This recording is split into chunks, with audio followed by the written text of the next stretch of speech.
আব্বুর মোবাইলে সারাদিন মেসেজ আসতে থাকে, আমি পড়লাম টেনশনে। আব্বু এত মেসেজ কারে করেন? এদিকে দেখি আব্বু আগের চেয়ে বেশি স্মার্ট হচ্ছেন। কি হলো বুঝতে পারলাম না। সারাদিন পুরাতন লুঙ্গি আর জরাজীর্ণ গেঞ্জি পরা আব্বু এখন দেখি স্মার্ট হয়ে গেছেন।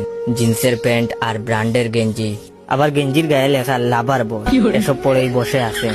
আবার এফবিতে পোস্ট করেছেন, তুমি আমার অনেক শখের খুঁজে পাওয়া এক প্রজাপতি সহ আরো অনেক রোমান্টিক পোস্ট। মনে মনে ভাবলাম, যাই হোক, এখন মানুষ বলবে আমার আব্বা অনেক স্মার্ট, অনেক আধুনিক।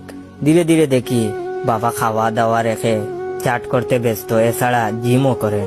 এলাকায় হাঁটেন আলাদা একটা ভাব নিয়ে, মনে হয় 16 বছরের তরতাজা যুবক। এমনকি দেখি উনার বাঙ্গা বাইক রেখে আমার নিউ জিক্সার বাইকটা নিয়ে এখন কই যেন যান বুঝি না।